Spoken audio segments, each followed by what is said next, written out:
So I started doing yoga, and I feel like I'm in my self-improvement era right now. Absolutely. That's what it's about. Spring is here. Let's go. It's time to get in your best shape or, some shape. Any shape. Any shape is a good shape. But ultimately, to look out for yourself, to actually get yourself moving a little bit, yoga is an awesome way to be able to transition from winter couch potatoing to getting your body moving. I did plenty of couch potatoing, and I feel like I need to just get up and do something. But also the other part is like the stretching your body, the breathing, it all just helps kind of, I don't know, just make you feel motivated even after, right? Yeah, the mindset shift for sure. Yeah, like I do yoga and then I'm like, all right, I'm going to go clean the house. I'm going to go cook some dinner. Like I'm going to go do all these things. You just feel better about yourself and your body. So you want to go do stuff. I like that. So self-improvement era, what does that actually mean, right? What does it look like to take care of yourself, to focus on your own self? Right, exactly. Yeah, I think, again, part of it for me is that moving my body in any way that I possibly can, especially with the weather getting nicer. You want to be able to just get out, enjoy the outdoors, the sun, move your body. It helps tremendously with everything. For me specifically, absolutely. But I think for a lot me, of people, it's getting outside as well. Yoga's great. I wish I had more self-control to commit to doing yoga more often. Don't get me wrong. I've done like 4 sessions right now. Hey, 4 is a lot. That's Good something, for you. right? Exactly. So it's something, it's a slow start, but hopefully this becomes a habit. I think that's part of it is like whatever that you choose to do, it doesn't have to be like, all right, every day I'm going to do yoga. But I can do it when I have, let's say I'm bored and I'm just like, all right, I have nothing else to do. Go do some yoga, right? Or go outside, go walk around. It doesn't have to be a huge commitment, I think. And that's part of that self-improvement era, right? Like doing things that feel good to you that are going to help with a healthy lifestyle, a healthy mindset. No, for Those sure. kinds of things, right? I do the walking outside. The second the weather gets nice enough, and even when it's snowing and it's not super, super cold, I love to get outside and walk. That's always been my thing. However, now I'm really into like clean eating. Like I won't eat out like fast food anymore. I crave it all the time. Oh my God, all the time. Yes. However, I resist, right? Or I try to make like a copycat version of it with I do that a lot. Ingredients that aren't like horrible for you. So I think I'm really like starting to get into a much better like state of mind. My body feels better. I sleep better. I wake up better because I'm not eating all this refined processed garbage. I'm really cautious about what I buy. And I started learning reading, not learning, but mostly reading on like the label. Like if there's a giant paragraph of huge stuff in the back, I just don't buy it, and it sucks because I had to give up stuff like fruit snacks. I thought that was healthy, but it's not. It's got like corn syrup in it and it's so bad, man. It makes me bloated. It like really throws off my body. So I just started buying stuff and it's not that much more expensive. It's the funny part is it's like off-brand stuff. That's the stuff that doesn't use, all the shitty food coloring and all the other stuff that like literally there's studies about how it like messes up your brain and stuff and gives like attention deficit disorder to kids, especially like red food coloring, red and blue, So it's like you got to start watching out for that stuff. And part of my self-improvement era is I just don't want to eat it because you are what you eat. Exactly. And especially like what you said, you eat something consistently and then you make a better choice and you don't, and then you notice how different you feel. It's mind blowing to me. Right. It's crazy because I was talking to my husband and I'm like, dude, every time you eat out or like grab a lunch or whatever, it's like you eat it and then you immediately get sleepy and you're like, I need to take a nap. It's not energizing like food is supposed to be. Right. Versus if we make like at home, like a chicken Caesar salad and we make it, whatever, and we eat it and we're like, cool, let's go for a walk. Like we feel energized, and we want to go do something. I'm like, don't you see the difference? Like, this stuff tastes really good. And it's like, nom, nom, nom. In the moment. But then you'd have to take a 2-hour nap because your body has such a hard time, like actually digesting it or processing it. Yeah. So it's just not worth it. Like I'm not willing to lose 2 hours of my day after lunch or dinner or whatever when instead I can spend that time making a better meal and then actually have energy and feel good, and I'm not putting on weight as like fast, you know. It's like, but even just like something as simple as like, okay, you're craving a burger. Make a the burger at home. Yeah, right. Right? Like you have the choice to control what ingredients you put in that burger.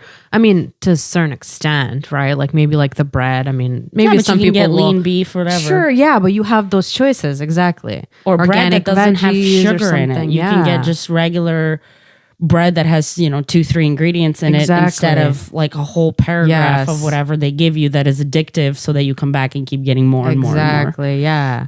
And I mean, there's been so many, I guess, studies and videos and things like that people have done, like about, fast food. I'm not going to name names, but like fast food chains of like, you put it out for like years and it doesn't mold. Right. Right? Like, so it's not real food, and your body's somehow supposed to digest all those plastics and all of those, I mean, wood shavings there. Some of them, you start reading. Once you open up that part of the secrecy behind the things that you love, like once you're ready to go in there, you kind of can't go back. Like you can't ever eat that food in the same, like you can every once in a while, you're like, I want it. But ultimately, it's like not a regular part of your life anymore, because you know that it's just so much bad stuff in there for you, and it makes you feel bad. And you know you can now finally like follow the points and realize like, okay, every time I eat this, I have to take a 2-hour nap. Come on. Yes. Like I don't want to do that anymore. Exactly. So food choices are very, very important. Food choices, I mean, movement is great.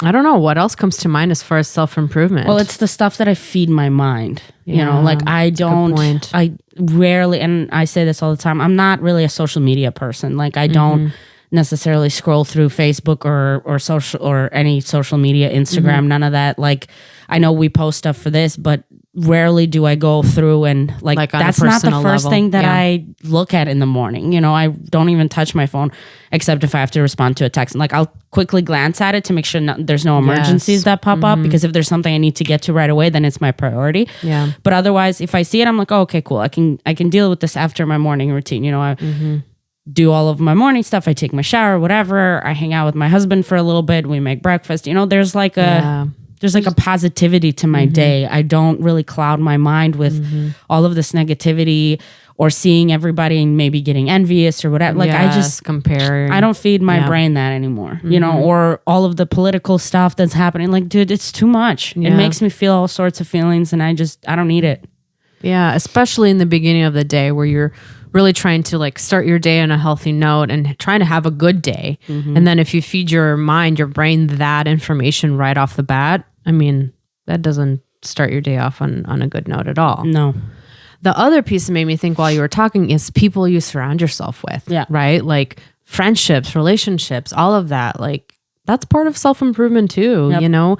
If there's people in your life that don't serve you in a good way and healthy way, and there's no reciprocity in the relationship, right? Like you're giving too much or whatever, then peace. Right. Or at least distance, yes. Right? You kind of stop interacting as often, or maybe stop responding as often, or I don't know, become more dry in terms of like how often you're engaging with this individual. Because it's like, dude, it's not worth it, man. You only got so many minutes. And it's like, I'm tired of giving it to people who literally do not care about me whatsoever, don't wish good upon me, and I'm just not. Like you're giving your energy to these people and you're not really getting anything back at all. I'm not even saying like it needs to be 50-50, right? But if there's nothing there. And the other part, actually, along with that, my husband brought this up, is he's like, dude, I'm sick of being mad. Like, I'm so tired of feeling mad. It's so draining. Like, I just don't want to think about things that make me mad anymore. And I was like, dude, that's pretty brilliant, because it's like, it's so easy to like travel into that mindset where you're just mad, and it's like it just snowballs, and you just find more things that you're just mad about. It could be the one topic that you just keep finding examples of, right? But it's like, how much energy why are you doing that? What is it doing for you? Nothing. Unless anger you're actively takes up so much energy, right?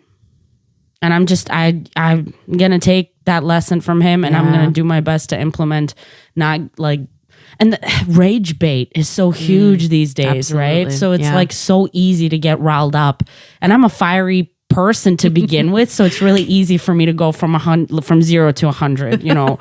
So it's like I gotta watch myself, and it's every which way, right? I'm passionate too, so I can get really excited about an idea and go 100 about that too. But ultimately, I gotta watch getting angry. I gotta watch my temper and just kind of slow down because it's not good for me. Like I don't need to be raising my blood pressure all the time.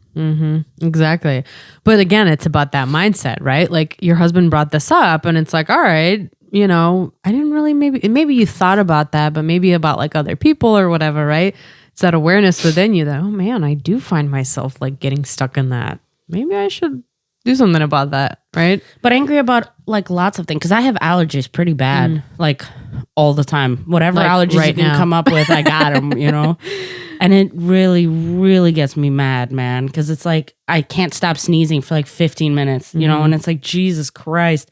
So it's like toning that down and just accepting that and just moving on, you know, because I can be mad at it for so long. Like I'll be sneezing and then I just get so mad because it's not fair. I'm so tired of this, you know? Yeah, but you can't really do a whole lot about it, right? So you're giving that energy to something that you can't control. The allergies are already taking my energy. Like I don't Right. need to also on top of it be pissed off every time. Exactly. But that one I'm still working on. Well, that's okay. We all have things we're continuously working on, actively working on, right? But yeah, so that's what we mean by self-improvement era, right? Like all of those things that we just talked about are things that are going to be slow, right? Like slow starts almost. Like, you know, you don't want to overwhelm yourself, but you want to be able to just make these changes and feel good about yourself, feel good about the people that you're around, about the activities that you're doing. And at the end of it, just feeling better about life.